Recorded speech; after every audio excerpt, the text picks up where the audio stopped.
యేసుక్రీస్తునందరి సకల పరిశుద్ధులకును అధ్యక్షులకును పరిచారకులకును యేసుక్రీస్తు దాసుడైన నేను శుభవచనం తెలియపరుస్తున్నాను. మన తండ్రి అయిన దేవుని నుండి ఆయన కుమారుడైన యేసుక్రీస్తు వారి నుండి కృపయు సమాధానము మీకు కలుగునుగాక. ఆమేన్. వాక్య భవనానికి వెళ్ళక ముందు ఒక చిన్న ప్రశ్న. స్నానము చేయకుండా ఎవరైనా ఉంటారండి? ప్రతిరోజు కనీసం రోజుకి ఒక్కసారి అయినా స్నానం చేస్తారా చేయరా? కనీసం ఒక్కసారి రోజుకి. ఎందుకు స్నానం చేస్తారు?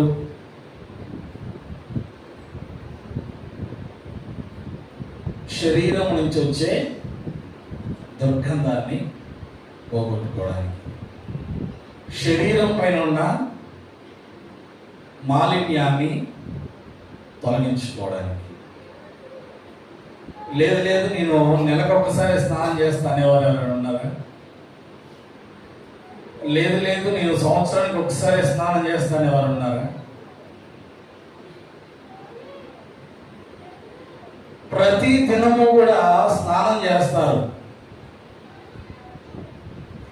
ఎంత సెట్టు కొట్టుకున్నా వారం రోజు స్నానం చేయకపోతే శరీరం నుంచి దుర్వాసన వస్తారు. కాబట్టి ప్రతిరోజు కుదిరితే రోజుకి 2 సార్లు స్నానం చేస్తూ ఉంటాం. కొంతమంది 3-4 సార్లు చేసేవారు కూడా ఉన్నారు. ఎందుకంటే శుభ్రపరచుకోవడానికి. అలాగే క్రైస్తవులుగా ఉన్న మనము దేవుని వాక్యాన్ని స్నానము చేసినట్లుగా చేయకపోతే మనకి దుర్గంధం అనిపించకపోవచ్చేమో, కానీ మన కన్న తండ్రికి మన దగ్గర నుంచి ఖచ్చితంగా దుర్గంధ వాసన, చెడు వాసన వస్తుంది. మనమే స్నానము చేయకపోతే మన ఒంటి నుండి వచ్చే వాసనని మనమే భరించలేమే. మరి మనల్ని సృజించిన తండ్రి మన ఒంటి నుండి వచ్చే వాసనని, మన హృదయం నుండి వచ్చే వాసనని ఆయన ఎలా ఓర్చగలుగుతాడు? అందుకనే వాక్యము ద్వారాగా మనం దేంతో స్నానం చేస్తాం? కిరోషన్తో స్నానం చేస్తామా? పెట్రోల్తో చేస్తామా? ఆకులతో స్నానం చేస్తామా? ఆహారంతో స్నానం చేస్తామా? దేంతో స్నానం చేస్తాం? నీళ్ళతో స్నానం చేస్తాం. అలాగే వాక్యము ద్వారాగా మన హృదయాన్ని ఎప్పుడైతే కడుగుతామో అప్పుడు మాత్రమే మన నుంచి చెడు వాసన కొట్టదు. అదే దేవుడు కోరుకున్నాడు. వాక్యం అనే ఉదక స్నానం ఎవరైతే చేస్తారో వారు సువాసన భరితంగా ఉంటారు. ఎందుకు వాక్యముతో స్నానం చేయాలి? ఎందుకు వాక్యముతో కడుక్కోవాలి అంటే, మనము జీవించుతున్నది ఎక్కడంటే శరీరాశ, నేత్రాశ, జీవపు డంబము కలిగిన బురదలో జీవిస్తూ ఉన్నాం. ఎక్కడ జీవిస్తూ ఉన్నాం? నేత్రాశ, శరీరాశ, జీవపు డంబము కలిగిన బురద గుంటలో మనం జీవిస్తూ ఉన్నాం. బురద గుంట పక్కన నివసించేవాడికి ఏ వాసన వస్తుంది చెప్పండి? కొన్ని రోజులకి ఏమైపోద్ది? ఆ బురద గుంట వాసన అలవాటు అయిపోద్ది. ఇప్పుడు పశువులు కాసే వాళ్ళు ఉన్నారు, వాళ్ళకి ఆ పేడ వాసన ఏమైపోద్దంటే కొన్ని రోజులకి అలవాటు అయిపోయి అది పేడ వాసన చండలంగా అనిపించదు. ఎవరైనా కొత్తగా ఆ ప్రదేశానికి వెళ్ళారనుకోండి, వాళ్ళకి ఏమనిపిస్తుంది? ఏంది వాసన ఇంత చండాలంగా ఉంది అని అనిపిస్తుంది. అక్కడ ఉన్న వారికి వాసన అనిపించదు, ఎందుకంటే దానివల్ల అలవాటు అయిపోయారు కాబట్టి. మరి ఇప్పుడు మనము క్రీస్తులో ఉన్నాము అనుకుంటున్న వాళ్ళము ఎక్కడ జీవిస్తూ ఉన్నామంటే ఈ బురదగుంట పక్కనే జీవిస్తూ ఉన్నాం. లోకమంతా ఎలా ఉందంటే శరీరాశ, నేత్రాశ, జీవ కుటుంబం కలిగినదే ఉంది. వారు శరీరాశలను స్వేచ్ఛగా అనుభవిస్తూ ఉన్నారు. వాడు ఏది కావాలంటే అది నోట్లో వేసుకొని నవ్వచ్చు. పాను, గుట్క, కైని, సిగరెట్, తంబాకు అన్ని ఇష్టానుసారంగా నవ్వచ్చు. వాడికి అడ్డు అదుపు లేదు. వాడు ఏది తాగాలనుకుంటే అది తాగచ్చు. మద్యము, వాడికి అడ్డు అదుపు లేదు. శరీరాశలంతా, శరీరాశను నెరవేర్చే జనుల మధ్యలో మనం ఉన్నాము కాబట్టి మనకి కూడా ఏమైంది, చిన్న చిన్నగా ఆ వాసన అలవాటైపోతాయి, ఆ పద్ధతులు అలవాటైపోతాయి, ఆ ప్రక్రియ అలవాటైపోతాయి. కాబట్టి మనం ఏం చేయాలంటే ప్రతిరోజు కూడా వాక్యము ద్వారాగా మన హృదయాన్ని భద్రపరుచుకుంటూ ఉండాలి. నేను ఆ బురదలో బతకట్లేదు కదా, నేను ఆ బురదలోని వాడిని కాదు కదా అని అనుకోకూడదు. ఎందుకంటే ఏదో ఒక రకాల బురద మన మీద పడుతూనే ఉంటుంది. అది ఏ విధము చేతనైనను కావచ్చు. కాబట్టి దాన్ని శుభ్రంగా కడుక్కోవాలి. ఎలా కడగాలి అంటే వాక్యము ద్వారా. అందుకనే గత కొన్ని వారాలుగా మనం చెప్పుకుంటూ ఉన్నాం వ్యక్తిగత పరిశీలన. వ్యక్తిగత పరిశీలన. ఆ బురద ఎక్కడైనా మనలోనికి చొచ్చుతూ ఉందో, మన మీద పడుతూ ఉందో అని వ్యక్తిగత పరిశీలన చేసుకోకపోతే మనము కూడా మన మీద పడ్డ బురద ఏమైందండి? ఒక తెల్ల షర్టు, తెల్ల ప్యాంట్ వేసుకున్నాడు, దాని మీద బురద పడ్డది, దాన్ని కడుక్కోవట్లేదు.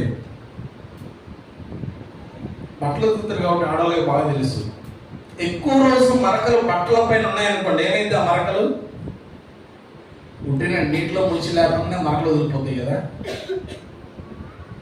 అది ఏమైందంటే ఆ బురద ఈ షర్టుకి కానీ వేసుకున్న బట్టలకి ఉన్న ఆ దారపు పోగుల్లోనికి చొచ్చుకుని వెళ్ళిపోయి ఆ మచ్చ అలాగే ఉండిపోద్ది.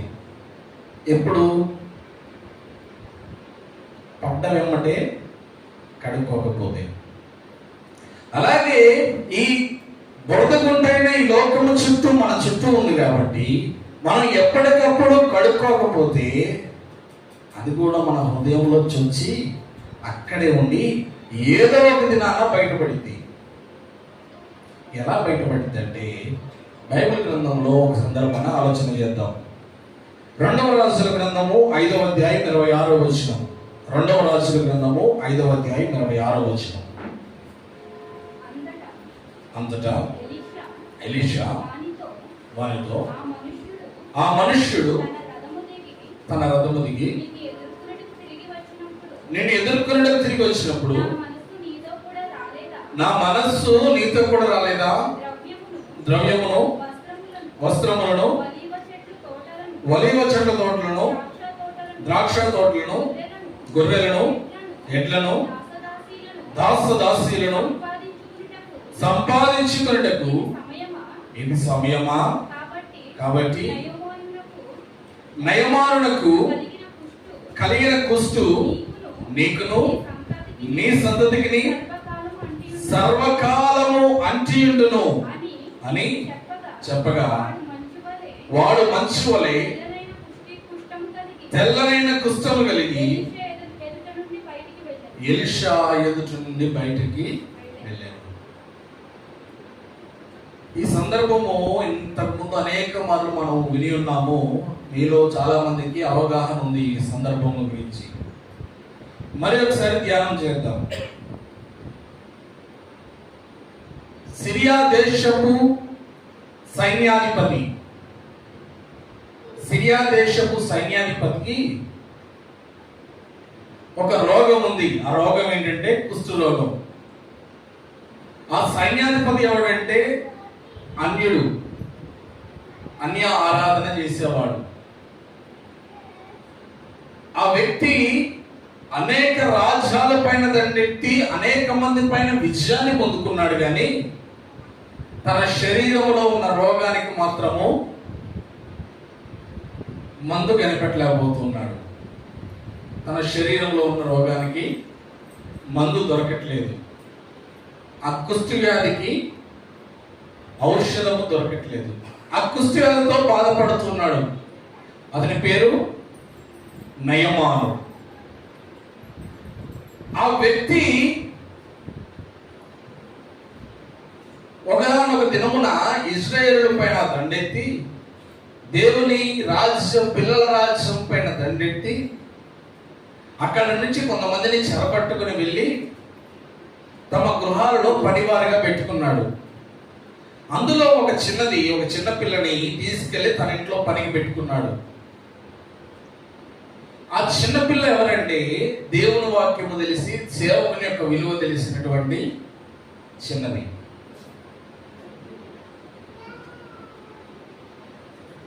ఈ యొక్క నయమాను పగలంతా సైన్యాన్ని లీడ్ చేసేవాడు, సైనికులతో తిరిగేవాడు, శత్రు రాజ్యాలపై, మిగిలిన రాజ్యాలపై విజయాన్ని చూసేవాడు యుద్ధంలో.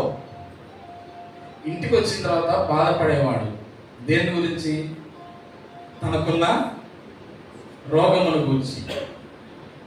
అలా బాధపడడం చూసిన ఆ చిన్నది తన యజమానురాలతో ఉంటుంది, అమ్మా, అయ్యగారు ఉన్నారు కదా, ఆయన ప్రతిరోజు తనకొచ్చే నొప్పి వలన బాధపడుతూ ఉన్నాడు. అది నేను చూశాను, గమనించాను. అతనికి ఉన్న రోగము పోవాలంటే ఫలానా దేశములో దేవుని సేవకుడు ఒక అతను ఉన్నాడు, అతను స్వస్థపరుస్తాడమ్మా, అతను విడుదల దయచేస్తాడు అని చెప్పినప్పుడు ఆమె ఆ మాటను ఆ యొక్క సైన్యాధిపతికి, తన భర్త అయిన సైన్యాధిపతికి చెప్పింది. సైన్యాధిపతి అక్కడి నుంచి రాజు దగ్గరికి వెళ్ళి, రాజా, ఇలాగా ఇశ్రాయేలు దేశంలో ఒక మంచివాడు ఉన్నాడంట, గనుడు ఉన్నాడంట, అతడు నా రోగమును బాగు చేయగలుగుతాడంట అని రాజుకు తెలియగానే రాజు హుటాహుటిన ఒక లేఖ రాయడం మొదలుపెట్టాడు. డియర్ రాజా, మా దేశంలో ఉన్న సైన్యాధిపతికి కుష్ఠరోగం ఉంది. ఆ రోగమును తీసివేయటకు మీ దేశం నుంచి ఒకరిని పంపించవలసిన అవసరం ఉంది. అతడు వచ్చి మా దేశపు సైన్యాధిపతికి రోగం తగ్గిస్తాడని మేము విన్నాము, పంపించండి అని లెటర్ రాశాడు. లెటర్ రాస్తే ఆ లెటరు ఇశ్రాయేలు రాజు దగ్గరికి వచ్చింది. రాజు ఆ లెటర్ చదివి బట్టలు చింపుకున్నాడంట. ఏం చేశాడు? ఆ సిరియా రాజు యుద్ధము చేస్తానని చెప్పలేక నాతో ఈ దొంగతిరుడు మాటలన్నీ చెప్తూ ఉన్నాడు. నేనేమన్నా దేవుడునా? ఒక మనిషిని పుట్టించడానికి కానీ, చంపడానికి కానీ, రోగమును తీసివేయడానికి కానీ నేనేమన్నా దేవుడునా అని తన బట్టలు చింపుకున్నాడంట. తన బట్టలు చింపుకున్న విషయము ఎలీషా గారికి తెలియగానే ఎలీషా గారు వర్తమానం పంపించాడు. నీ దేశంలో ప్రవక్త ఉన్నాడన్న విషయము ఆ రాజుకు తెలియనట్లుగా స్వస్థత పొందుటకు అతన్ని ఇక్కడికి రమ్మను. అదే వర్తమానం సిరియా రాజు దగ్గరికి వెళ్ళింది. నయమాను బయలుదేరాడు. బంగారము, వెండి వస్త్రాలు తీసుకుని బయలుదేరాడు. సైన్యాధిపతి అంటే ధనవంతుడే అయి ఉంటాడు. ఎందుకంటే సైన్యవంతుడి మీద రాజు శాలరీ కూడా బాగానే ఉంటుంది. తనకు కలిగిన దాంట్లో ఉత్తమమైనవన్నీ తీసుకుని వచ్చాడు. వచ్చి ఎలీషా గారి ఇంటి ఎదురుగా నిలబడి, గుమ్మం ఎదురుగా నిలబడ్డాడు. అప్పుడు ఎలీషా గారు అంటారు, అతన్ని వెళ్ళి 7 మార్లు యోర్దాను నదిలో మునగమంటాడు.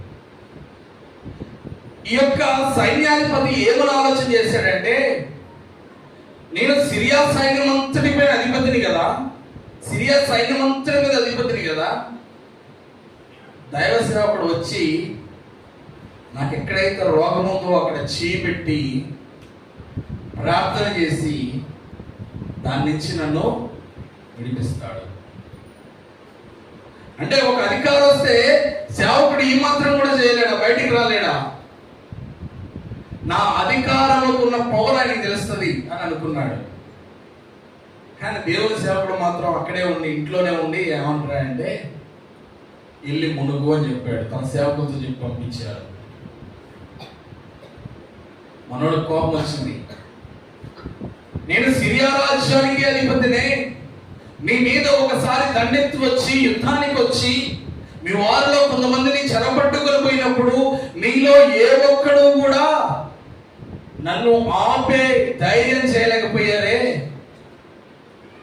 ఎంతటి గరుడను నేను నీ దగ్గరికి వస్తే ఏం చేయమంటున్నావు? నాతో మాట్లాడకుండా, నా మీద చేయి పెట్టకుండా, నా రోగంలో చూడకుండా ఎలా మాట్లాడుతున్నావు? అసలు ఎంత ధైర్యం అని కోపగించుకుని వెళ్ళిపోయాడు. వెళ్ళిపోతూ ఉంటే ఈ యొక్క సైన్యాధిపతితో వచ్చినటువంటి నయమానుతో వచ్చినటువంటి ఒక వ్యక్తి అంటాడు, అధికారి, ఇతడు ఇంతకంటే వేరే పని ఏమన్నా, ఒకవేళ నీకు కలిగిన ఆస్తి మొత్తం ఇచ్చేయి అని అన్నాడు అనుకో, నువ్వు ఇచ్చేయకుండా ఉంటావా? ఎంతకంటే గొప్ప పని ఏమైనా చెప్పాడు అనుకో, నువ్వు చేయకుండా ఉంటావా? చేస్తారంటే చేయరా? ఈనాడు రోగం వచ్చింది, ఆస్తులమ్మి డాక్టర్ ఇస్తున్నారా లేదా? అంటే ప్రాణం కంటే ఆస్తి విలువైనది కాదు అని అనుకుంటున్నారు కదా.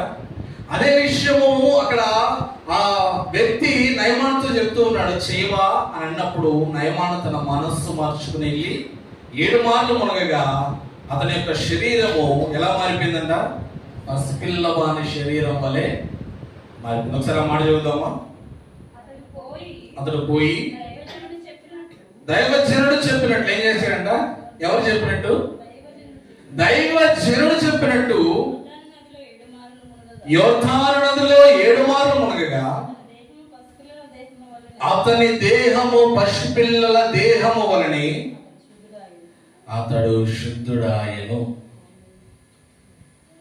వెనక్కి వచ్చాడు, మరలా దేవుని సేవకుని దగ్గరికి వచ్చాడు. అయ్యా, నేను శుద్ధుడిని అయిపోయాను కాబట్టి ఏం చేయాలంటే, నాకు నేను తెచ్చిన వాటిలో ఇవన్నీ ఉంచేసుకో,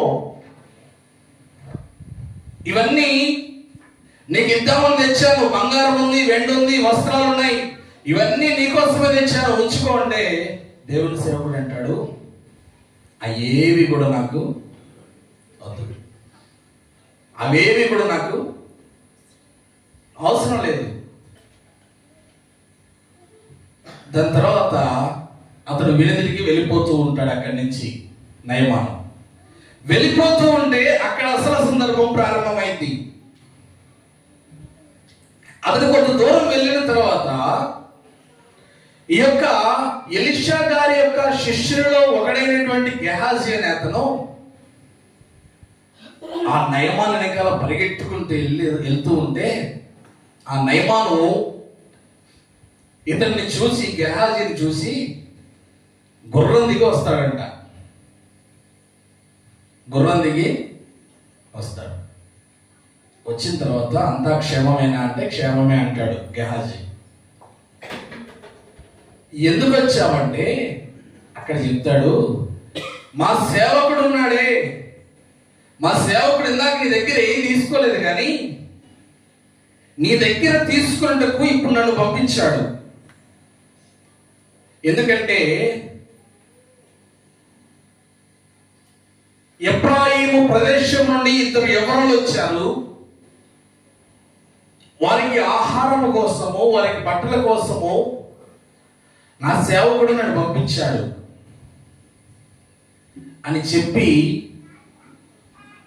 ఆ నయమాను దగ్గర కొంత బంగారము, వెండి, వస్త్రాలను తీసుకొని ఆ నయమాన్ని తన సేవకుల నుంచి పంపిస్తాడు. గెహాజీ వచ్చాడు, ఆ బంగారము వెండి వస్త్రాలను ఇంట్లో దాచిపెట్టాడు. వెళ్ళి దేవుని సేవకుని దగ్గరికి వెళ్ళి నిలబడ్డాడు. దేవుని సేవకుడు అంటాడు, గెహాజీ ఎక్కడికి వెళ్ళావు ఇప్పటిదాకా అన్నాడు. గెహాజీ ఎక్కడికి వెళ్ళావు ఇప్పటిదాకా?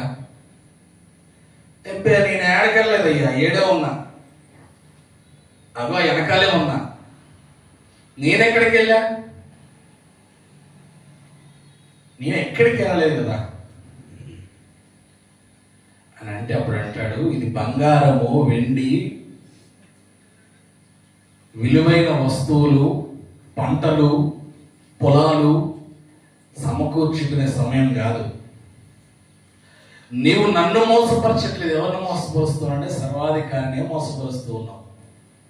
నీవు ఆ గుర్రము వెనకాల, ఆ రథము వెనకాల, నయమాను వెనకాల పరిగెత్తుకుంటూ వెళ్ళినప్పుడు నా ఆత్మ ఎక్కడున్నదో తెలుసా? ఎక్కడున్నదంట? ఎవరి దగ్గర ఉందంట?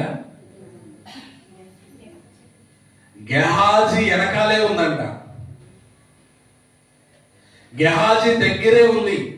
ఎవరాత్మ? సేవకుడైన ఎలీషా ఆత్మ గెహాజీతోనే ఉంది. చాలా మంది అనుకుంటారు, మేము చేసే పాస్టర్ గారికి ఎట్టదంతలే, మేము ఎక్కడో చేస్తున్నాం కదా, ఏదో చేస్తున్నాం కదా, ఎట్టదంతలే తెలియదు. ఎవరు చూడట్లేగా, మన వాళ్ళు ఎవరు లేరు కదా ఇక్కడ అని అనుకుంటారు. కానీ ఏదో ఒక దినమున అది బయలుపరచబడక మా సేవకునికి అంతకంటే ముందే బయలుపరచబడింది. ఇక్కడ గెహాజీ అనుకున్నాడు, దేవుని సేవకుని పేరును వాడుకొని దేవుని సేవకుడు వద్దన్నదాన్ని కోరుకున్నాడు. కాబట్టి ఏమొచ్చిందంట? నయమానికి విడిచిపోయిన కుష్ఠరోగము గెహాజీకి తగులుకుంది. గెహాజీ ఒక్కడికే తగులుకుందా? అతనికి అతని సంతానము కూడా తగులుకుందంట కుష్ఠరోగం. దేవుని వాక్యమును ఎన్నిసార్లు ఉంటాడో ఎలీషా దగ్గర ఉండి, ఎన్నిసార్లు ధ్యానించుంటాడో, ఎన్నిసార్లు హెచ్చరింపబడి ఉంటాడో దేవుని సేవకుని ద్వారాగా. కానీ చివరికి అవన్నీ పక్కన పెట్టి ఏం కోరుకున్నాడు? సంపాదన కోరుకున్నాడు, ఆస్తి కోరుకున్నాడు. ఈ ఆస్తిని కోరుకునే ఉద్దేశం ఎక్కడి నుంచి వచ్చిందంటే, ఒకప్పుడు లోకంలో ఉన్నాడు, లోకపు బురద తన మీద పడింది, ఆ బురద అతనిలో ఇంకిపోయింది. అది కొంచెం కొంచెం కొంచెం కొంచెంగా అభివృద్ధి చెందుతూ ఇక్కడికి వచ్చేసరికి ఆ ఆశ బయటపడింది. ఎందుకు వద్దన్నాడు దేవుని సేవకుడు? దేవుని సేవకునికి అవసరం లేదా? అక్కడ ధనం అంటే అవసరమే. దేవుని సేవకునికి తినడానికి ఆహారం అవసరం లేదంటే అవసరమే. ధరించుకోవడానికి వస్త్రాలు అవసరం లేదంటే అవసరమే. మరి ఎందుకు వద్దన్నాడు? సిరియా అధికారి వచ్చి ఇస్తూ ఉంటే, సిరియా రాజు ఉద్దేశం ఏంటంటే, నేను డబ్బులు ఇచ్చి బాగుపడిపోతా, డబ్బుతో దేనైనా సాధించవచ్చు, కొనేసుకోవచ్చు అని అనుకునే ఒక హృదయం ఎవరిది? సిరియా అధిపతిది, సైన్యాధిపతిది. అతడు అన్యుడు. స్వస్థత పొందుకున్న తర్వాత పరిపూర్ణంగా ఏమైనా మారిపోయాడా సిరియా రాజు అంటే? మారలేదు. సిరియా అధిపతి ఏమైనా మారిపోయాడంటే మారలేదు. ఆ కింద అంటాడు, నేను ఒక సైన్యంలో అధికారిని కదా, నా రాజ్యంలో నా రాజు చెప్పినట్లు నేను చెయ్యాలి కదా. రాజు ఏం చేస్తాడంటే రిమ్మోను గుడికి వెళ్తాడు, అక్కడ దేవతని మొక్కుతాడు. ఆ టైంలో నేను కూడా ఏం చేయాలి? దేవతను మొక్కాలి. కాబట్టి నన్ను దానికి పర్మిషన్ ఇవ్వండి అని అడుగుతారు అక్కడ దేవుని సేవకుని.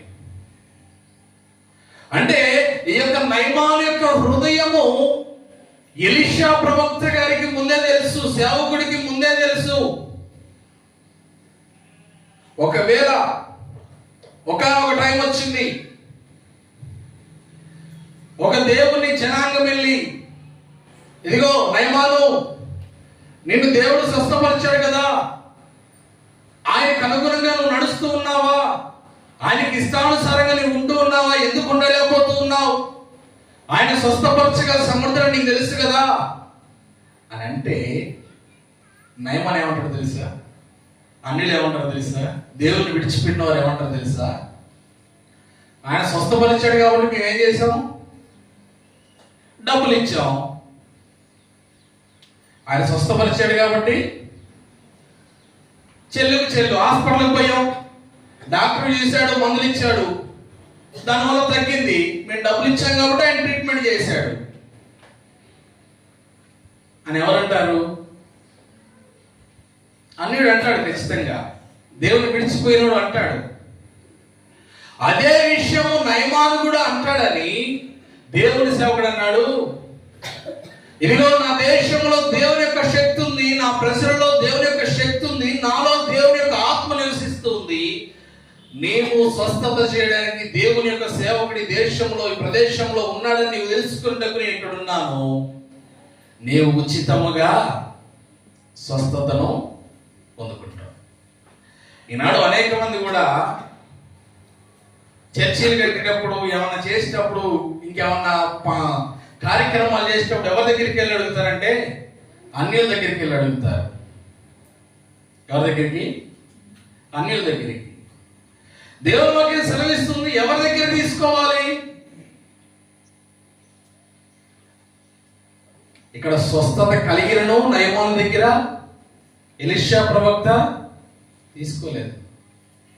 ఎందుకంటే అతనికి పూర్తి విశ్వాసం లేదు. ఎవరైతే పూర్తి విశ్వాసం కలిగి ఉంటారో వారిని దేవుడు ఖచ్చితంగా చూస్తూ ఉంటాడు, వారి దగ్గర ఖచ్చితంగా తీసుకుంటాడు. కానీ గెహాజీ ఏం చేశాడు? దేవుని సేవకుడు ఏదైతే వద్దన్నాడో దాన్ని తెచ్చుకోవడానికి ఇష్టపడ్డాడు. దేవుని సేవకుడు ఏదైతే చేయొద్దన్నాడో అది చేయడానికి సిద్ధపడ్డాడు. పైగా అబద్ధం. ఈ సందర్భాన్ని చూసి అననీయ సభ్యుల సందర్భం చూడండి, యాస్టీజ్ ఉంటుంది. అననీయ సభ్యుల సందర్భం కూడా యాస్టీజ్ ఉంటుంది. మనుష్యుడు చెయ్యొద్దు అన్న దాన్ని చేయడానికి ఆతురపడతాడు, తొందరపడతాడు, చెయ్యమన్న దాన్ని చేయడానికి వెనకం చేస్తాడు, వెనకాల ఉంటాడు. ఎన్నిసార్లు వాక్యం విన్నా, ఎన్నిసార్లు ప్రార్థన చేసినా, ఎన్నిసార్లు సహాయం చేసినా మనం ఎక్కడ జీవిస్తూ ఉన్నామంటే బురదగుంట పక్కన జీవిస్తూ ఉన్నాం. కాబట్టి ప్రతిసారి మనల్ని మనము కడుక్కోకపోతే అది ఏదో ఒక రోజున బయటపడి మనకి హానికరంగా మార్చబడింది. అందుకనే మన యొక్క సందర్భాలు మనం చూద్దాం. విలాప వాక్యములు 3వ అధ్యాయం, విలాప వాక్యములు 3వ అధ్యాయం 39వ వచనం.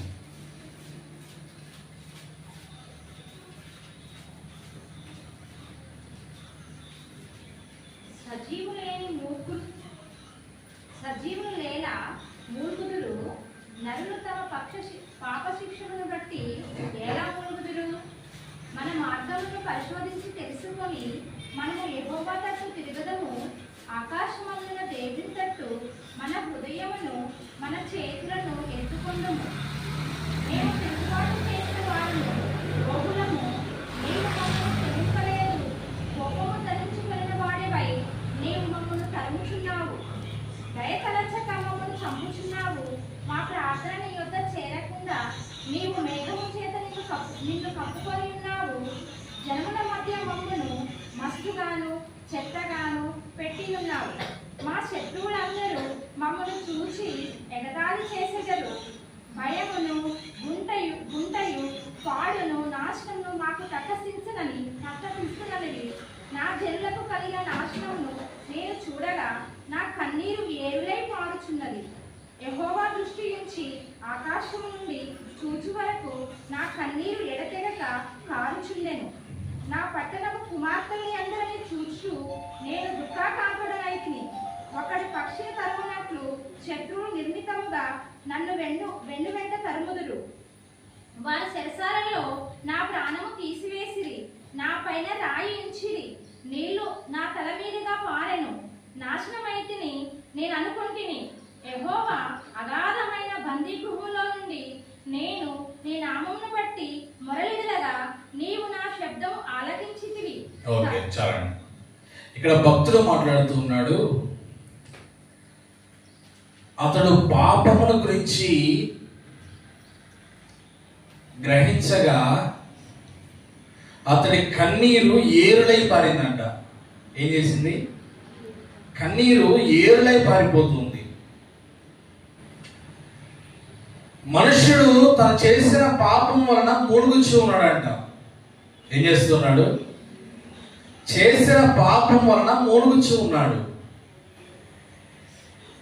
ఆ పై వచనంలో ఉంటుంది, 38వ వచనంలో మనం చూస్తే ఒకసారి ఆ మాట చదువుతున్నాడు. 38.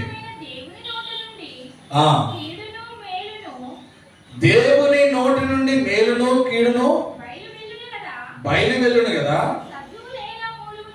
సజీవులేలా మూలుగుదురు? నరులు తమ పాప శిక్షను బట్టి ఎలాగ మూలుగుదురు?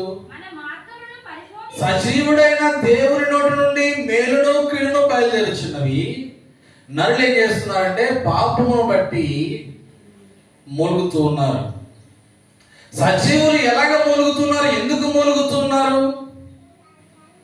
సజీవులు పాపమును బట్టి మూలగకూడదు కదా, పాపము వారికి అంటుకోదు కదా, పాపము దరిచేరనీయకుండా తమ జీవితాన్ని కాచుకుంటారు కదా. ఆయన ఏం చేస్తున్నారంట? మూలుగుతూ ఉన్నారు. పరిశుద్ధులమని చెప్పుకుంటూ బాధలు అనుభవిస్తూ ఉన్నారు. పరిశుద్ధులమని చెప్పుకుంటూ పాపం చేస్తూ ఉన్నారు. పరిశుద్ధులమని చెప్పుకుంటూ ద్రోహాలు చేస్తున్నారు. పరిశుద్ధులమని చెప్పుకుంటూ మోసాలు చేస్తూ ఉన్నారు. పరిశుద్ధులమని చెప్పుకుంటూ వ్యభిచార క్రియలు చేస్తూ ఉన్నారు. అందుకనే వారు ఎలా మూలుగుతారు? అసలు వారు సజీవులు కదా. సజీవులమని చెప్పుకుంటానికి ఉన్నారు కానీ వారిలో జీవము కలిగిన మాటలు నిలబడట్లేదు. ఎందుకంటే వారు నెలకు ఒకసారి స్నానం చేసేవారిగా ఉన్నారు, లేకపోతే సంవత్సరానికి ఒకసారి గుర్తొచ్చినప్పుడు స్నానం చేసేవారిగా ఉన్నారు. గుర్తొచ్చినప్పుడు స్నానం చేస్తే సంవత్సరానికి ఒకసారి ఏమైంది చెప్పండి?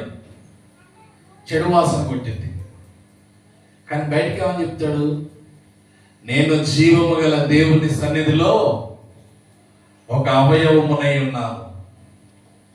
నేను జీవము గల దేవుని సన్నిధిలో ఒక పాత్రగా ఉన్నాను. కానీ వాక్యం ఎప్పుడు చదువుతాడంటే సంవత్సరానికి ఒకసారి. వాక్యం ఎప్పుడు వింటాడంటే 2 సంవత్సరాలకు ఒకసారి. సరిపోద్దా? సజీవుల జీవం గలవాడు ఎక్కడైనా మూలుగుతాడా? అంటే పాపము చేస్తాడా, పాపపు ఆలోచనలు కలిగి ఉంటాడా అని సర్వాధికారి అడుగుతూ ఉన్నాడు, ప్రశ్న వేస్తూ ఉన్నాడు భక్తుడు. ఇదిగో ఈ పాపములన్నిటిని గురించి నేను ఆలోచన చేయగా, మనుషులు చేసే పాపముల గురించి నేను ఆలోచన చేయగా ఏమవుతుందంట? దేవునికి విరోధంగా నేను ఎంత పాపం చేశాను, ఈ ప్రజలు ఎంత పాపం చేస్తున్నారని తన కన్నీళ్లు గారుతూ ఉన్నాయంట, ఎడతెరిపి లేకుండా. నిజంగా కారుతాయి అంటే కారు మనుషులకి కన్నీళ్ళు. మహా అంటే ఒక అరగంట కన్నీళ్ళు గారి, అరగంట తర్వాత కన్నీళ్ళు గారు. అరగంటే చాలా ఎక్కువ, చాలా ఎక్కువ అరగంటే.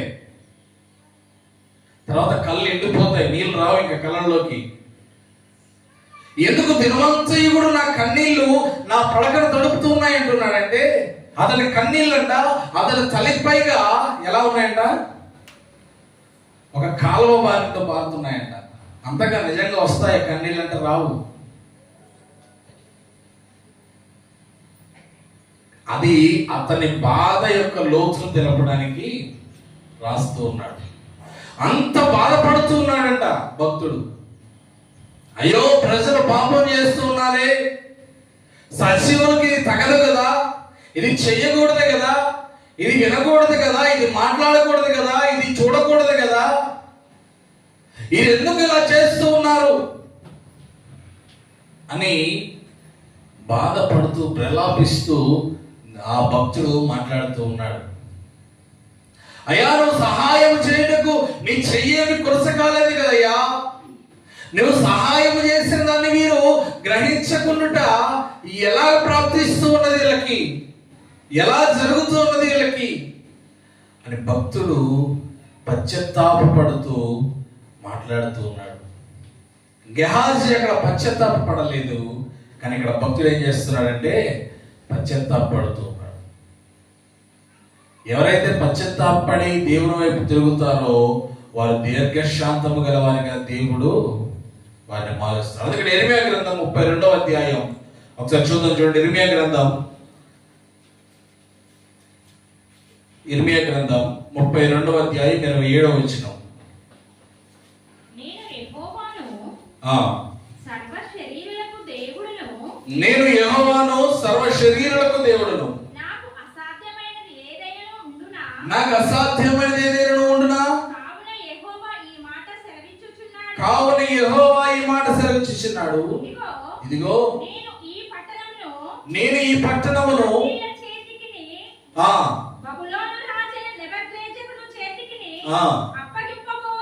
అప్పగింపబోచున్నాను. అతడు దాన్ని పట్టుకొనగా ఈ పట్టణము వచ్చి ఈ పట్టణములకు అగ్ని ముట్టించి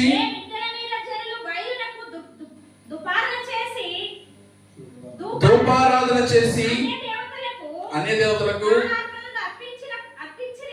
పానార్పములను అర్పించిరి. నాకు కోపం పుట్టించిరో కాల్చి వేసేదారు.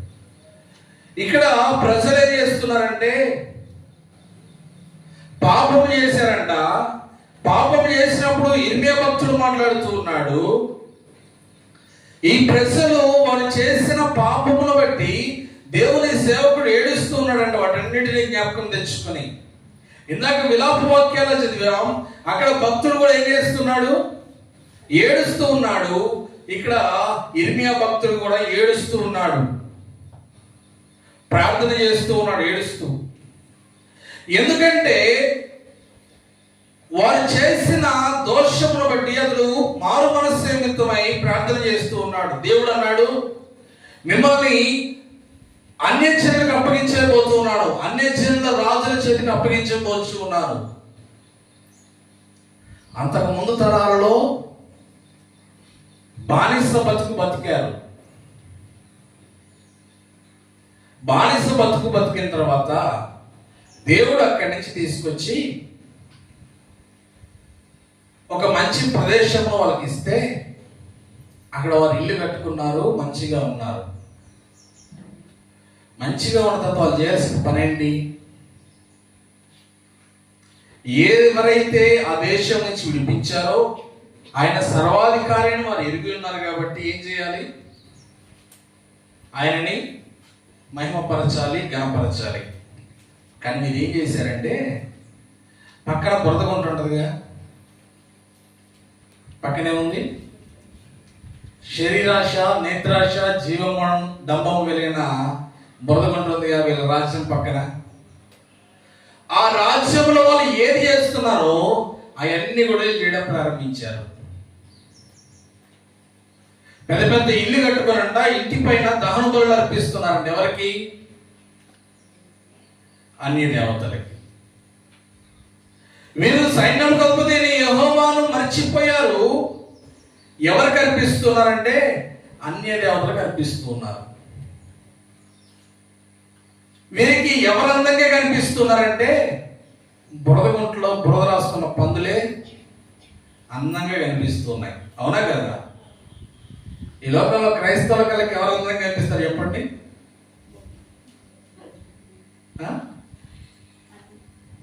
ఒంటి నిండా అన్నీ తగిలించుకొని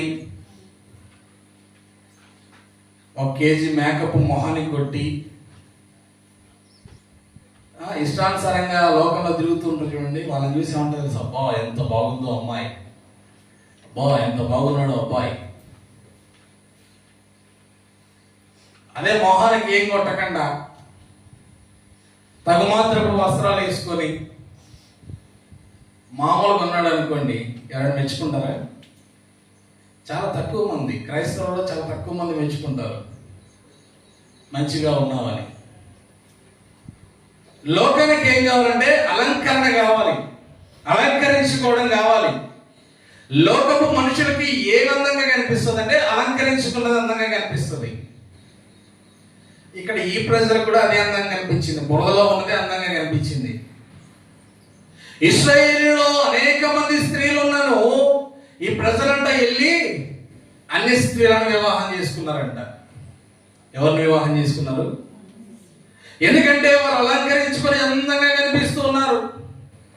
చెవులకి ముక్కులకి ఇక చెప్పాల్సిన అవసరం లేదు, అనేక రకాలుగా అలంకరించుకున్నారు.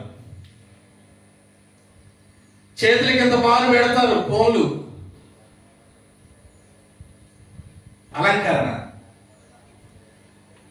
మొహానికి ఎంత పేనలోని రాస్తారు తెల్లగా కనపడడానికి, దాని మీద ఎంత పౌడర్ రాస్తారు, మేకప్.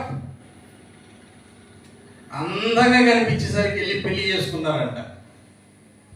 ఎందుకు దేవుడు వారిని అన్యుల చేతికి, అన్య రాజుల చేతికి అప్పగిస్తున్నాడంటే, బానిసత్వానికి ఎందుకు అప్పగిస్తున్నాను అంటున్నాడంటే, వారు అన్య స్త్రీలను వివాహం చేసుకున్నారు, వారు అన్య స్త్రీలు చేసిన పద్ధతుల్లోకి మారిపోతున్నారు. అందం చూసి చేసుకున్నాడు, చేసుకున్నప్పుడు ఏం చేస్తుంది? అందగైతే ఏం చేస్తుందండి? మోసం చేస్తుందా? మోసం అంటే ఏం లేదు, ఇక్కడ ఉన్నవాడిని అక్కడ తీసుకుపోద్ది అంతే. విగ్రహారాధన చేయని వాడిని చేసినట్లుగా పొరుగులుపుద్ది. ఆ పద్ధతులు చాలా చక్కగా అనిపిస్తాయి వాక్యం తెలియని వాడికి, అటు ఇటుగా ఉన్నవాడికి. ఆహా ఎంత సంతోషంగా ఉన్నారు, అందుకని అంటాడు కదా, నా ప్రాణమా తినుము తాగుము సుఖించుము. ఆ సుఖం కనపడింది. అన్య స్త్రీని వివాహం చేసుకున్నావు, అందుకని అంటున్నాడు, నువ్వు చేసుకున్న క్రియను బట్టి, నువ్వు చేసిన పాపమును బట్టి నీ అన్య రాజులకు అప్పగిస్తున్న వారు మిమ్మల్ని బానిసలుగా చేసి చిత్రహింసలు చేస్తారు. అప్పుడు ఇర్మియా భక్తుడు దేవుని సన్నిధిలో ప్రార్థన చేస్తూ ఉంటాడు. మరొకసారి ఆ మాట చదువుదాం.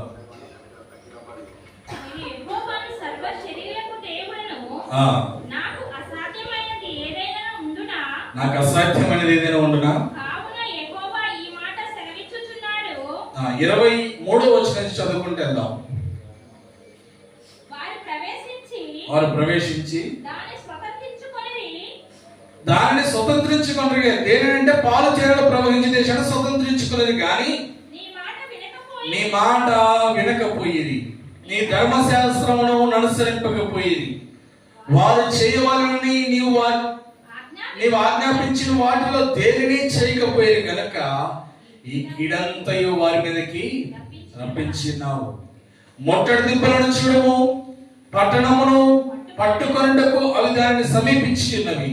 ఖడ్గమును క్షామమును తెగులును వచ్చే వరకు దాని మీద యుద్ధము చేయుచుండు కల్దీయుల చేతికి ఈ పట్టణమును అప్పగింపబడును. నీవు సెలవిచ్చినది సంభవించెను, నీవే దాన్ని చూచున్నావు కదా.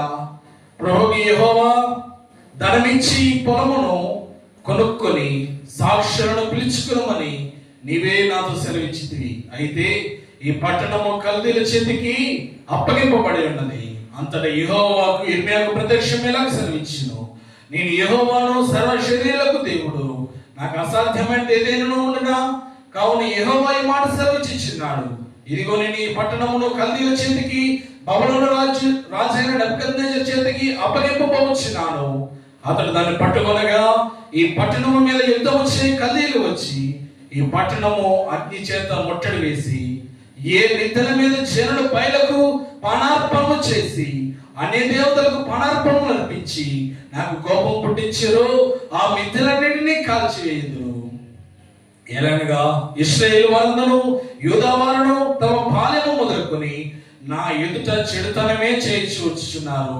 తమ చేతుల క్రియల వలన వారు నాకు కోపము పుట్టించువారు. ఇదే యెహోవా. వారు కట్టిన మిద్దెల పైన దేవునికి ప్రార్థన చేయట్లే, సర్వాధికారికి, సర్వశక్తిమంతుడికి ప్రార్థన చేయట్లేదు. ఎవరు చేస్తున్నారంట? బలులు అర్పిస్తున్నారంట అన్ని దేవతలకి.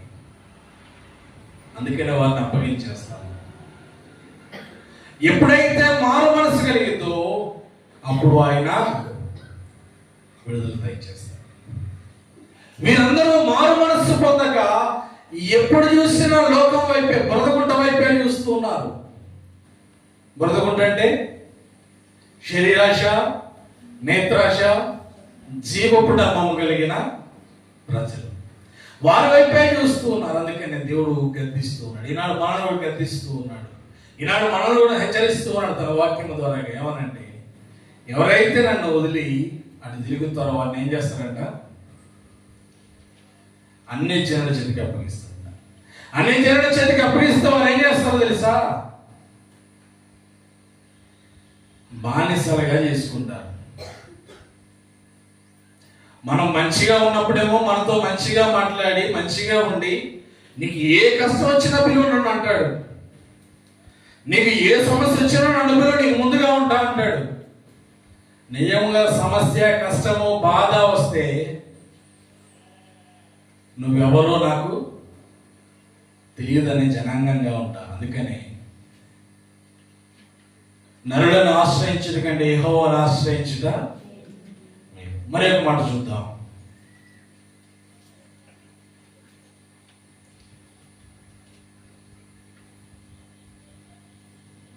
మొదటి కొరింథీయులకు రాసిన పత్రిక 3వ అధ్యాయం.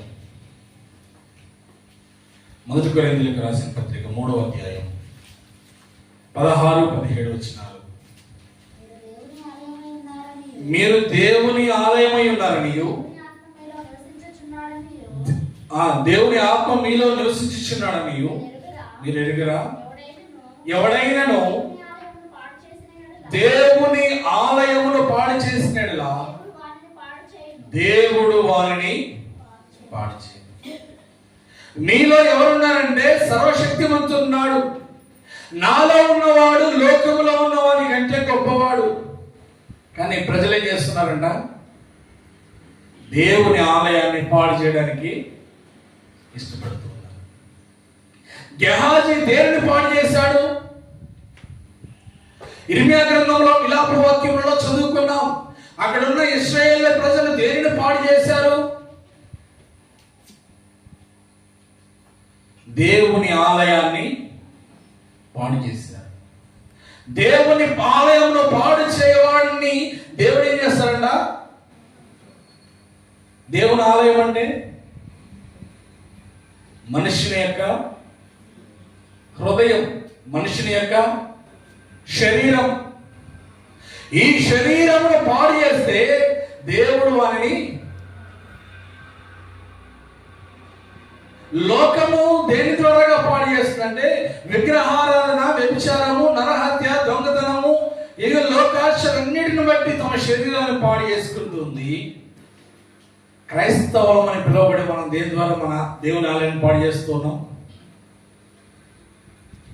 వాటిని ఆశించడం వల్ల. వేటిని అంటే లోకాశ, నేత్రాశ, శరీరాశ, జీవపు నమ్మం.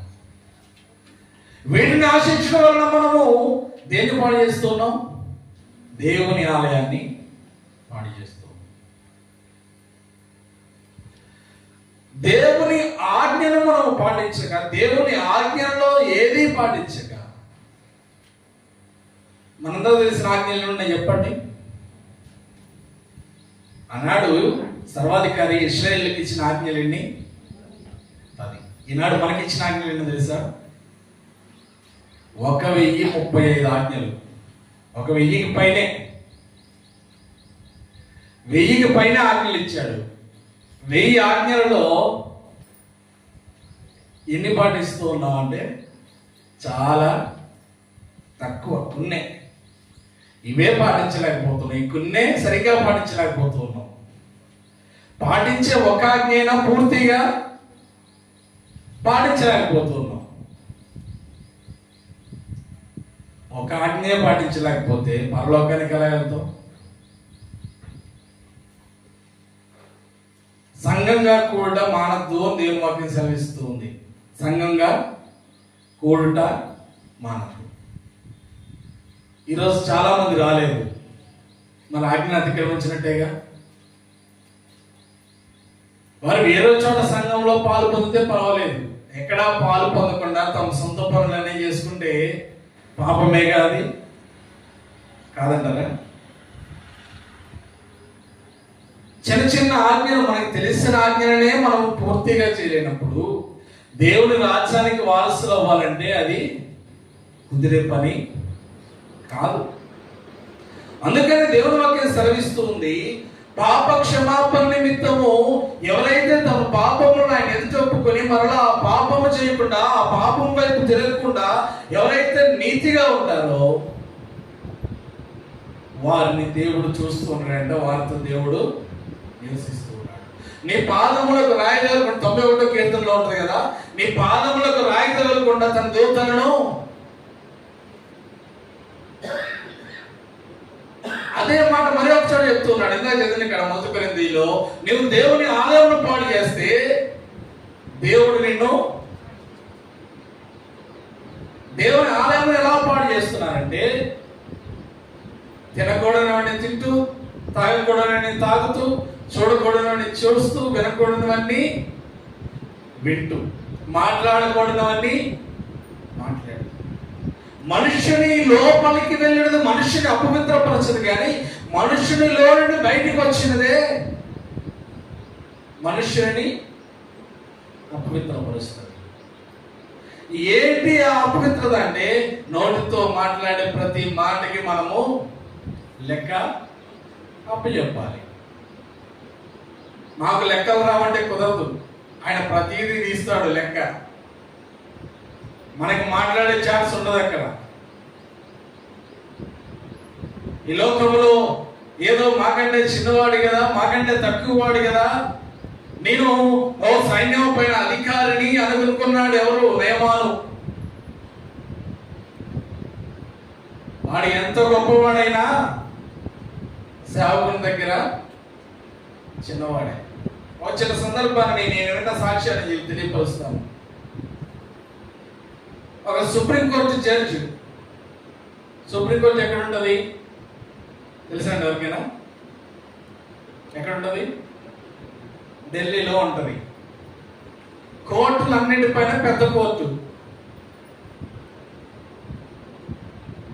జిల్లా కోర్టులు, మండల కోర్టులు, రాష్ట్ర కోర్టులు, వీటన్నిటికంటే పెద్ద కోర్టు ఏంటి? Supreme court. Supreme court judge అంటే చాలా పెద్ద పదవి. ఆ చర్చిలో ఒకతను విశ్వాసి అంట. ఒకరోజు చర్చికి వెళ్ళాడంట. చర్చికి వెళ్ళి ప్రార్థనలో మొదటి నుంచి చివరి వరకు ఉన్నాడు. చివరి వరకు ఉన్న తర్వాత అందరూ ప్రార్థన చేయించుకోవడానికి లైన్ కట్టారు సేవకులతో. అతడు కూడా ఆ లైన్లో నిలబడ్డాడంట. ఈ లోపు ఒక వ్యక్తి చూసి, అయ్యో సార్ మీరు పెద్దవాళ్ళు కదా, ఏం కదలేండి సార్, మీరు ముందుకెళ్ళండి, మీరు ప్రార్థన చేయించుకొని వెళ్ళిపోదురు కానీ ముందుకెళ్ళండి అంటే ఆ జడ్జి అన్నాడంట, నేను దేశంలో తీర్పులు తెచ్చడానికి పెద్దవాడినేమో కానీ నాకంటే పెద్దవాడు అక్కడ ఉన్న సేవకుడు. ఎందుకంటే ఆయన సర్వాధికారి ద్వారా నియమించబడ్డాడు. వాక్యమును బోధిస్తూ ఉన్నాడంటే నేను నియమించిన వాడు కాదు, కొంతమంది ప్రజలు అనుకుని నియమించిన వాడు కాదు, అతడు సర్వాధికారి అయిన దేవుని ద్వారా నియమించబడ్డాడు. నేను మనుషుల ద్వారా నియమించబడ్డాను, నా చదువు ద్వారా నియమించబడ్డాను, కాబట్టి నేను దానికి అర్హుని కాదు. ఇదే లైన్లో ఉండి నా సమయం వచ్చినప్పుడే ప్రార్థన చేయించుకుని వెళ్తానన్నాడు. దేవునికి స్తోత్రం, హల్లెలూయా. ఎంత విశ్వాసం చూడండి. అక్కడ నయమాను ఎలాగ ఆలోచించాడో దానికి క్వైట్ ఆపోజిట్ గా, మొత్తం పూర్తి వ్యతిరేకంగా ఇక్కడ ఈ జడ్జి మాట్లాడుతూ ఉన్నాడు. నయమాను ఎవరిని? అధికారిని కదా, నేను వెళ్ళగానే ముందు నాకే చూసేస్తాడు, నాకే ప్రార్థన చేసేస్తాడు, నేను చేయించుకోవాలి అని అనుకున్నాడు. కానీ ఇక్కడ జడ్జి ఏం చేశాడు తెలుసా? నా లైన్ వచ్చినప్పుడే నేను చేయించుకోవాలి. సర్వాధికారి అయిన దేవుని ఎదుట, దేవుని సేవకుని ఎదుట నేను ఎలా ఉండాలంటే తగ్గించుకొని, నా అధికారము దేవుని సంఘంలో పనికిరాదు, నా ఉద్యోగము దేవుని సంఘములో పనికిరాదు, నాకున్న హోదా దేవుని సంఘములో, నా బట్టలు దేవుని సంఘములో పనికిరావు అని తక్కువగా ఎంచుకున్నాడు. కాబట్టి ఆ జడ్జి గురించి మనం ఈరోజు మాట్లాడుకుంటున్నాం. అది దేవుని యొక్క చిత్తమైనది. కాబట్టి దేవుని వాక్యం సెలవిస్తుంది, నయమాను వలె కుష్టి రోగమును విడిపించుకోవడానికి వచ్చాడు, విడిపించుకుని వెళ్ళిపోయాడు. కానీ గెహాజీ దాన్ని ఆశపడి ఆ రోగమును, నయమాను రోగమును తెచ్చుకున్నాడు. ఇశ్రాయేలు పాపము కావాలని తెచ్చుకున్నారు. కాబట్టి వారిని అన్యుల చేతికి దేవుడు అప్పగించేశాడు. వారి ఇబ్బందులు మామూలైనవి కాదు. కాబట్టి దేవుని వాక్యం సెలవిస్తుంది, ఎవరైతే వ్యక్తిగతంగా వాక్యం ముందు పెట్టుకుని పరిశీలిస్తారో, ఆ పరిశీలనకు తగినట్లుగా జీవిస్తారో, వారి హృదయాలు మార్పు చెందుతాయి. ఎంత బలమైనదో దేవుని వాక్యము గ్రహించగలిగితే, మన తెలంగాణ రాష్ట్రంలో కొన్ని లక్షల మంది క్రైస్తవులు ఉంటారు. కానీ కొన్ని లక్షల మంది క్రైస్తవులు ఉంటారు. బైబిల్ గ్రంథము తెలుగులోనికి మత్తయి సువార్త నుంచి ప్రకటన గ్రంథం వరకు 1818వ సంవత్సరంలో మొట్టమొదటిసారిగా కొత్త నిబంధన గ్రంథము తెలుగులోకి అనువదించబడి ప్రింట్ అయింది. ఎప్పుడు? 1818 సంవత్సరాలు. అంటే ఇప్పటికి ఎన్ని సంవత్సరాలు? దాదాపుగా 206 సంవత్సరాలు. ఈ 206 సంవత్సరాలలోనే క్రీస్తు అంటే తెలియదు, క్రీస్తు వాక్యం అంటే తెలియదు, పరిశుద్ధత అంటే తెలియదు, పరిపూర్ణత అంటే తెలియదు, అసలు దేవుని శక్తి అంటే తెలియదు. ఏమీ తెలియని వారిని ఆ బురద గుంటలో శరీరాశ, నేత్రాశ, జీవమ్మ డమ్మము కలిగిన ఆ గుంటలో నివసించే మనందరినీ సజీవుడైన దేవుని వైపు తిప్పుటకు వాక్యము ఎన్ని సంవత్సరాలు పట్టింది? 206 సంవత్సరాల్లో ఇంతమంది మారు మనసు పొందాం. 206 సంవత్సరాల్లోనే ఇంత మారు మనసు కలిగితే ఇంకా జరగబోయే జనాల్లో ఎంతమంది మారు మనసు పొందుతారు అనుకుంటున్నారు?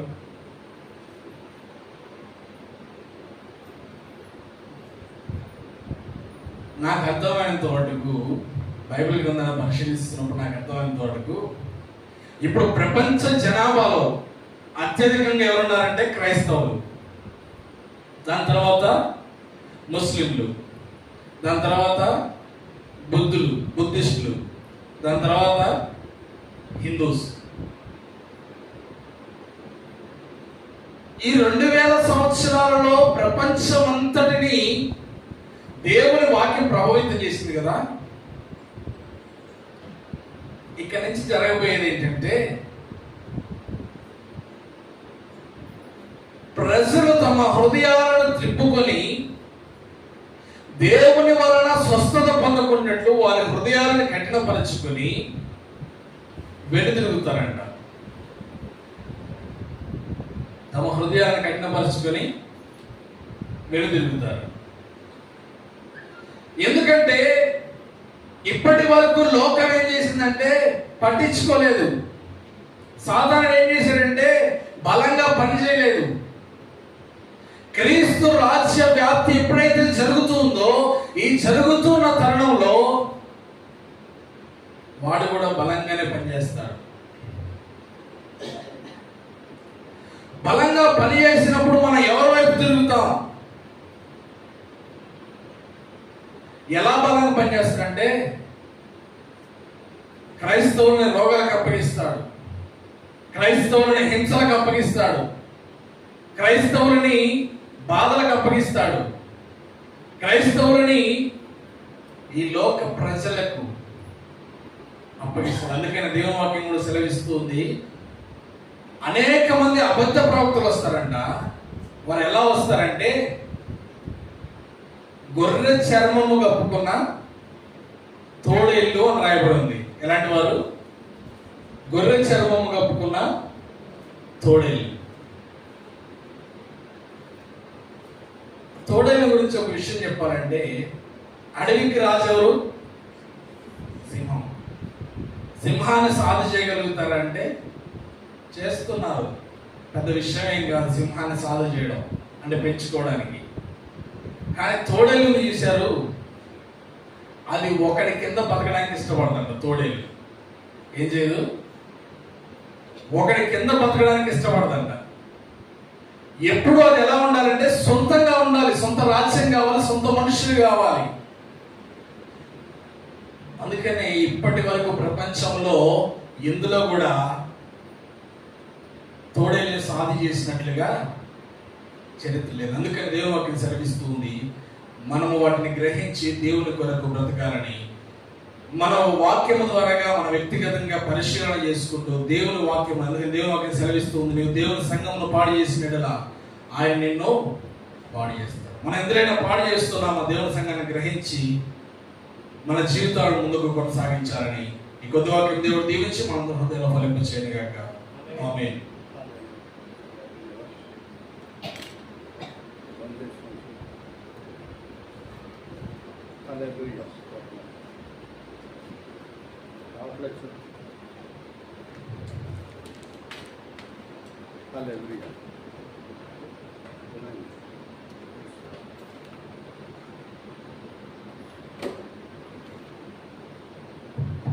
హల్లెలూయా, స్తోత్రం. కొరింథీయులకు రాసిన పత్రిక, 2వ కొరింథీ పత్రిక 6వ అధ్యాయం 14వ వచనం దగ్గర నుంచి, అంటే కొన్ని ఆజ్ఞలు అనే దాని కొరకు మొదటగా 14వ వచనం నుంచి ఒక 4 వచనాలు చదువుదాం. అవిశ్వాసులతో జోడిగా ఉండకండి, నీతికి దుర్నీతితో ఏమి సాంగత్యము, వెలుగునకు చీకటితో ఏమి పొత్తు, క్రీస్తునకు బిలియాలతో ఏమి సంబంధము, అవిశ్వాసతో విశ్వాసికి పాలెక్కడిది, దేవుని ఆలయమునకు ఏ విగ్రహములతో ఏమి పొందిక, మనము జీవము గల దేవుని ఆలయమై ఉన్నాము. అందుకు దేవుడు ఇలాగ సెలవిచ్చుచున్నాడు, నేను వారిలో నివసించి సంచరింతును, నేను వారి దేవుడినయ్యుందును, వారు నా ప్రజలయ్యుందురు. కావున మీరు వారి మధ్య నుండి బయలువెళ్ళుడి, ప్రత్యేకముగా ఉండుడి, అపవిత్రమైన దాన్ని ముట్టకుడని ప్రభువు చెప్పుచున్నాడు. మరియు నేను మిమ్మల్ని చేర్చుకుందును, మీకు తండ్రినయ్యుందును, మీరు నాకు కుమారుని కుమార్తెలయ్యుందురు. సర్వశక్తి గల ప్రభువు చెప్పుచున్నాడు. ఇక్కడికి ఈ అధ్యాయంలో మనం చదివింది అంటే 18వ వచనం కొంచెం పెద్దది, పైన 14వ వచనం దగ్గర చెప్పబడ్డ మాట, మీరు అవిశ్వాసులతో జోడిగా ఉండకుడి అన్నాడు.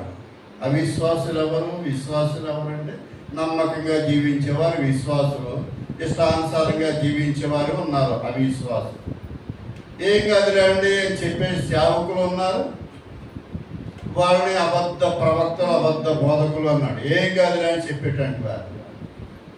ఇక్కడ తెలియచేయబడ్డ మాట, వారితో సాంగత్యము చెయ్యొద్దు అని చెప్పాడు. అంటే చీకటితో వెలుగులకు ఏం పొందిక అన్నాడు, అంతే దానికి సంబంధించి. 16వ జరిగితే మీరు దేవుని ఆలయం అని, అంటే విగ్రహాలు పెట్టే ఆలయాలు కాదండి, చాలా ఉన్నాయి విగ్రహాలు పెట్టే ఆలయాలు. మేరీ మాత విగ్రహాలు పెట్టి ఆలయాలు, ఆర్సిఎం అంటారు. అలాంటివి దేవుని వాక్యానికి వ్యతిరేకంగా ఉంటాయి. అంటే విగ్రహములతో దేవుని ఆలయానికి ఏం పొందిక అంటున్నాడు అక్కడ. అందుకే 18వ వచనం దగ్గరికి వస్తే మనము విగ్రహములతో ఏమి పొందిక, మనమే జీవము గల దేవుని ఆలయమై ఉన్నామని ఎరిగి అందుకు దేవుడు ఇలాగ సెలవిచ్చుచున్నాడు, నేను వారిలో నివసించేదను, సంచరితును, నేను వారి దేవుడినయ్యుందును, వారు నా ప్రజలయ్యుందురు. కావున మీరు వారి మధ్య నుండి బయలు వెళ్ళి ప్రత్యేకంగా ఉండుడని, అపవిత్రమైన దానిని ముట్టుకోకూడని ప్రభువు చెప్పుచున్నాడు. మరియు నేను మిమ్మల్ని చేర్చుకుందును, మీకు తండ్రినయ్యుందును, మీరు నాకు కుమారులు కుమార్తెలై ఉందిరని ప్రభు, సర్వశక్తి కలిగిన ప్రభు చెప్పుచున్నాడు అనే మాట మనం చదువుకున్నాం. అలాగే తెస్సలోనికీ రాసిన పత్రికలో నిజంగా దేవుడు మనకు తోడై ఉంటే శ్రమ వచ్చినప్పుడు, సమస్య వచ్చినప్పుడు దేవుడు మనకు సహాయం చేస్తాడండి. ఎక్కడ చెప్తున్నాడు ఆ మాట అంటే, మొదటి తెస్సలోనికీ రాసిన పత్రిక 5వ అధ్యాయం 3వ వచనం కానీ చదువుదాం. మొదటి వచనం చదవచ్చు కానీ 3వ వచనం కానీ చదువుతాను చెప్తున్నాను, చదువుదాం. లోకము నెమ్మదిగా ఉందని బయట ఉన్న వాళ్ళు అనుకుంటారట. భయమేమీ లేదని అనుకున్నప్పుడు గర్భిణీ స్త్రీకి ప్రసవ వేదన వచ్చినట్లు అకస్మాత్తుగా నాశనము తటాక్షించును గనుక వారెంత మాత్రమును తప్పించుకొనలేరు. సహోదరులారా, ఆ దినము దొంగవలే మీ మీదకు వచ్చుటకు మీరు చీకటిలో ఉన్నవారు కారు, మీరందరూ వెలుగు సంబంధులు. అంటే ఇందాక విశ్వాసికి అవిశ్వాసికి పొత్తేంటి, వాళ్ళ జోలు వెళ్ళొద్దు అన్నాడు. పైన ఉన్నట్టు వాళ్ళు, లోకంలో ఉన్నట్టు వాళ్ళ కొరకు మాట్లాడుతున్నాడు, అవిశ్వాసుల కొరకు మాట్లాడుతున్నాడు. నెమ్మదిగా ఉందనుకున్నాడు, నాశనం హఠాత్తుగా వస్తుందంటే చూస్తూనే ఉన్నాం కదా. భూకంపాలు కానీ వరదలు కానీ ఎవరు తప్పించలేరు, అందులో మనం కూడా ఉండొచ్చేమో. అందుకే అక్కడ ఏం చెప్తున్నాడంటే, మీరు చీకటిలో ఉన్నవారు కాదు, వెలుగు సంబంధులు, అది మీకు సంభవించదు అనే దాని కొరకు మాట్లాడుతాను. చదువుదాం. మీరు పగటి సంబంధులై ఉన్నారు, రాత్రి వారము కాము, చీకటి వారము కాము.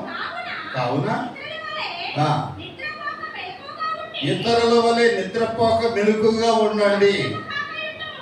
ఎంత చక్కగా చెప్తున్నాడు. ఇతరులు అయితే నిద్రపోయి ఉంటారు, నేను నెమ్మదిగా ఉంది కదా, అకస్మాత్తుగా వస్తుంది నాశనం. మీరు వెలుగు సంబంధులు కనుక మెలకుగా ఉండండి అని మనకు తెలియచేస్తుందన్నమాట. మొదట మనం చదువుకున్న కొరింథీ పత్రికలో 14వ వచనంలో ఏం చెప్పాడు? అవిశ్వాసులతో జోడిగా ఉండొద్దు అన్నాడు. అంటే వాళ్ళు మనల్ని ఆ పని చేయడానికి ఇష్టపడతారు, కానీ మనమైతే వాళ్ళని ఇక్కడ తీసుకొస్తానికి మనకి చేత కాదు. వాళ్ళ మాటలు చాలా బాగుంటాయి, అబద్ధాలు చాలా బాగుంటాయండి. నమ్ముతాం, ప్రతీదీ నమ్ముతాడు మానవుడు. నీకేదో అన్యాయం ఏదో అయిపోయేదాకా కూడా తెలియదు, అయ్యో మోసపోయామని మోసపోయేదాకా కూడా తెలియదు ఈ మనసు. మోసపోయిన తర్వాత అర్థమవుతుంది, ఏం చేయగలుగుతాం? మోసపోయాం కనుక భరించవలసిందే. అందుకే దేవుని వాక్యం చెప్పే మాట ఏంటంటే, యథార్థంగా జీవించేటటువంటి వారు ఎప్పుడు కూడా దేవుడు మనలో నివసిస్తే తప్పనిసరిగా మనం సంతోషంగా ఉంటాం. ఎదటి వాళ్ళకి మేలు కలిగే మాటలే చెప్తాం, చేతనైతే సాయం చేయగలుగుతాం, చేత కాకపోతే చేయగలం. అది ఎవరిష్టం వాళ్ళది. దేవుడు చెప్పింది చేసిన వారే దేవుని రాజ్యాన్ని చూడగలుగుతారు. అందుకే అక్కడ తెస్సలోనికీ పత్రికలో చక్కగా చెప్తున్నాడు 5వ వచనం దగ్గర, 3వ అధ్యాయం 5వ వచనం. ఏం చెప్తున్నాడంటే, అందుచేత నేను ఇందుల చేత నేను ఇంకా సహింపజాలక బాధకుడు ఒకవేళ మేము శోధించినేమో అనియు మా ప్రయాసము వ్యర్థమైపోయినను మా ప్రయాస వ్యర్థమైపోవునేమో అనియు ఆ. మీ విశ్వాసమును మీ విశ్వాసము తెలుసుకునవలెనని అతని పంపితిని. చూడండి, మీ విశ్వాసము తెలుసుకున్న వల్లని తిమోతికి మీ దగ్గరికి పంపితిని అనే మాట 6వ వచనం దగ్గర చెప్తున్నాడు. ఇందువలన అనేకులు రకరకాలుగా జీవించేవారుగా ఉన్నారు. విశ్వాసం కలిగి నమ్మకంగా ఉంటే దేవుని వైపు చూసేవారుగా ఉంటాం, ఆయన రాజ్యం చూడగలుగుతాం. బాధలో శ్రమలు భూమి మీద అందరికి వస్తాయి, రాకుండా ఉండవు. దేవుని వైపు చూస్తే తప్పించుకోగలుగుతాం, సంతోషంగా ఉండగలుగుతాం. అందుకే వాళ్ళతో మీరు జోడిగా ఉండొద్దు. మీలో నేను నివసించాలంటే మీరే నాకు ఆలయమై ఉన్నారు అని అక్కడ పౌలు గారి ద్వారా దేవుడు మాట్లాడుతున్నాడు. దేవుని ఆలయమై ఉన్నట్టు వారిని, ఎందుకంటే దేవుని వాక్యం విని దాన్ని విడిచిపెట్టేవారు చాలామంది ఉన్నారు, అనుసరించేవారు చాలామంది ఉన్నారు. అనుసరించేవారు ధన్యులు, విడిచిపెట్టిన వారు అంజులు. అంతేనండి. అంజలికి నెమ్మదిగా ఉంది, ఈ లోకం ఏం పర్లేదు అనుకుంటే ఆకస్మికంగా వచ్చేస్తుంది అటు ఒకేసారి. దాన్ని తప్పించుకోలేం. ఒకేసారి వరద వచ్చినా తప్పించుకోలేం, గాలి వచ్చినా తప్పించుకోలేం, అగ్ని వచ్చినా తప్పించుకోలేం. అన్ని విడిచిపెట్టి బయటికి పారిపోతాం ప్రాణ భయంతో. పోనీ ఏమైనా మనం కాపాడుకోగలుగుతామండి, మనల్ని కాపాడుకోలేం. అగ్నిగుండం పాలైపోతామని వాక్యం చెప్తుంది. అలాగా దేవుని వాక్యం విని వాక్యం ప్రకారం నడుచు ప్రతి వారు ధన్యులు. సమయం అయిపోయేది కనుక ప్రార్థన చేస్తాం. సర్వశక్తిమంతుడా, కరుణామయుడా యేసు ప్రభు, ఈ సమయంలో ఎన్న వాక్యం మీ హృదయంలో మీరు ఫలింపచేయండి. లోకంలో ప్రభు నేత్రాశ, జీవోటమం, శరీర ఆశ అనేక విధాలుగా మనుషుల్ని ఆకర్షిస్తూ ఉన్నారు. ఏ సమస్య వచ్చినా మీ వైపు చూసేవారు ఎంత మాత్రము సిగ్గుపరచబడాలని మీ లేఖనం ద్వారా మీరు తెలియచేస్తున్నారు. మీ కృప మీకు ఆప్తారు, మీ సంధించి మీ బిడ్డల పెంచి మీ ఆత్మతని నడిపించమని యేసునామములో సున్నాము. ఆమె అందరం లేచి నిలబడి పాట పాడుతుండగా పాల్గొన్నారు. రైట్ ఎవరు